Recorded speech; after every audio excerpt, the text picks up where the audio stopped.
आपको मैं बता दूं, जितने लोग नॉर्मलाइजेशन की बात कर रहे हैं, मुझे लगता है उसमें से 99% लोग इसे समझते ही नहीं है कि होता क्या है। वो स्टैटिस्टिकल फार्मूला है। मैंने तो ऐसा-ऐसा बयान देखा है कोचिंग इंस्टीट्यूट वालों का या और लोगों का कि मुझे हैरानी होती है कि नॉर्मलाइजेशन को ये पता नहीं क्या समझ रहे हैं। जो 6000 लोगों ने परीक्षा नहीं दिया, तो उसके लिए भी क्या कुछ रहे बातें हैं? आपके बीपीएससी की तरफ से क्या गाइडलाइन कुछ? कोई गाइडलाइन नहीं है, वो स्वेच्छा से परीक्षा नहीं दिए तो उसमें उनकी बात है। हम तो ये देख रहे हैं कि 3,24,000 लोगों ने पहले परीक्षा दी और 6,000 ने अभी दी। जो 2-4 हज़ार स्वेच्छा से छोड़ दिए, उसमें कुछ वजह भी है। कुछ लोग यूपी से आए थे, कुछ उड़ीसा के थे, कई लोगों का सेंटर था बाहर के लोगों का, तो वो लोग दोबारा नहीं आ पाए होंगे, कुछ दिक्कत रही होगी। उसमें बीपीएससी को कुछ नहीं। जो 17वीं बीपीएससी पीटी परीक्षा आज जो है एग्ज़ाम सफल तरीके से अभ्यर्थियों ने एग्ज़ाम दे दिया। लेकिन कितने अभ्यर्थियों ने एग्ज़ाम दिया? जो लोग धरना प्रदर्शन कर रहे हैं, अपनी मांगों को रख रहे हैं, तमाम ऐसे सवालात अभी भी हैं। हम बीपीएससी एग्ज़ाम कंट्रोल रूम में हैं और बीपीएससी के अधिकारी यहाँ पर तमाम चीज़ों को मॉनिटरिंग भी कर रहे हैं। आप देख सकते हैं तस्वीरें किस तरीके से यहाँ अभी हम मौजूद हैं और तस्वीरें आप देखिए हर सेंटर पर जो है वो कैमरा लगाया गया है और एक-एक चीज़ों को बारीकी से देखा जा रहा है। लेकिन सवाल ये रहेंगे कि आखिरकार कितने अभ्यर्थियों ने अब तक जो है वो परीक्षा दिया है? जो लोग धरने पर बैठे हैं उनका क्या होगा? ये तमाम ऐसे सवाल हैं। सर अब तक कितने लोगों ने परीक्षा दिया है आज? देखिए, 12,012 अभ्यर्थी टोटल थे बापू परीक्षा सेंटर पर, जिनकी पुनर्परीक्षा 22 परीक्षा केंद्रों पर आज ली गई है। उसमें से 8,111 ने एडमिट कार्ड डाउनलोड किया और 5,900 लगभग परीक्षार्थियों ने परीक्षा दी है। ये 13 दिसंबर की परीक्षा से 700 की ज़्यादा संख्या है। 13 दिसंबर को लगभग 5200 लोगों ने परीक्षा दी थी, मतलब ओएमआर हमें प्राप्त हुए थे। आज 5,900 लोगों ने परीक्षा दी है। टोटल अभ्यर्थी थे 12,000 बापू परीक्षा परिसर में, तो यानी कि लगभग 6,000 लोगों को मान लिया जाए कि 6,000 अभ्यर्थियों ने परीक्षा दी है। जी। और जी हाँ। 6,000 ने नहीं दिया। नहीं दिया। लेकिन उसका क्या आगे की प्रक्रिया बीपीएससी किस तरीके से इस एग्ज़ाम को कंप्लीट तरीके से लिया है? एग्ज़ाम अब हम लोग तो कोशिश करेंगे कि 25 से 30 के बीच में, जनवरी के बीच में हम लोग पीटी का रिजल्ट निकाल दें। अब हम लोग उसकी तैयारी में लगेंगे।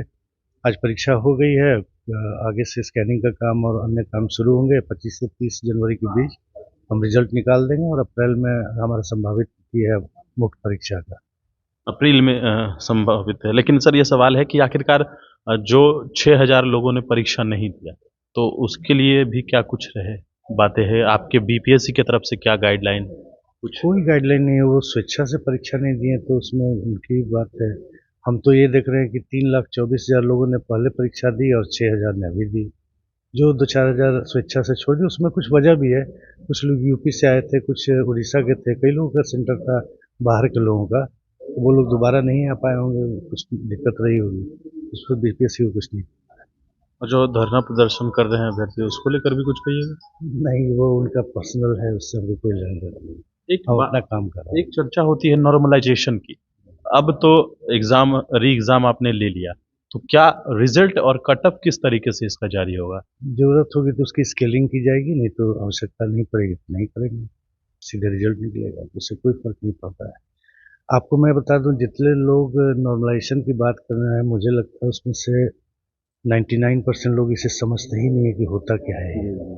वो स्टैटिस्टिकल फार्मूला है। मैंने तो ऐसा-ऐसा बयान देखा है कोचिंग इंस्टीट्यूट वालों का या और लोगों का कि मुझे हैरानी होती है कि नॉर्मलाइजेशन को ये पता नहीं क्या समझ रहे हैं।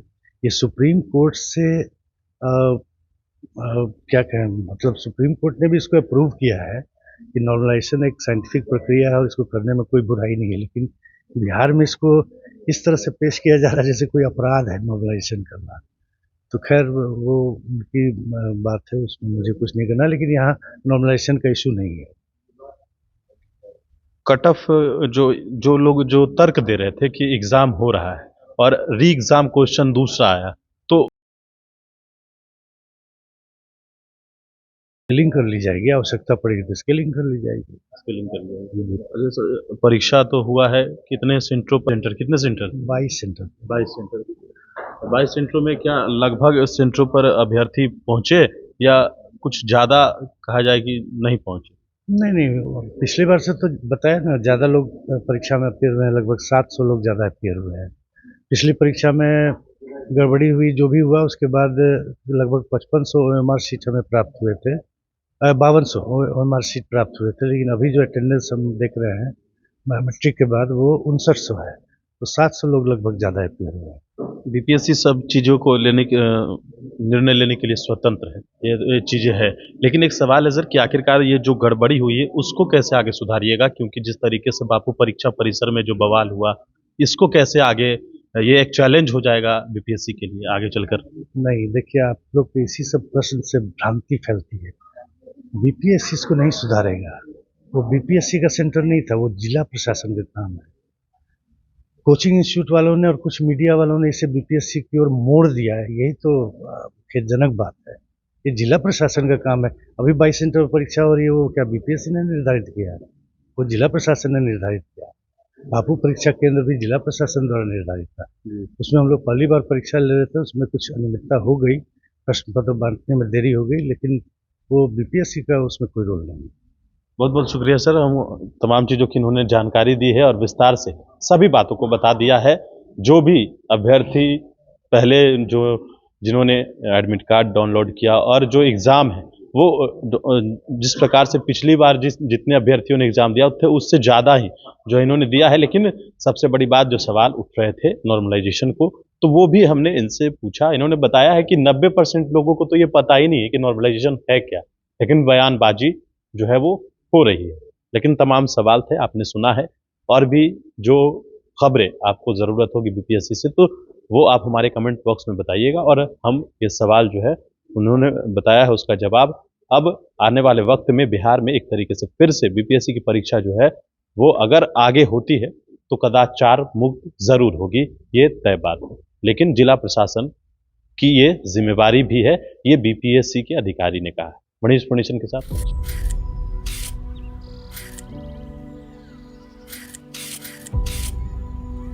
नए का साल की शुभकामना हो दीदी।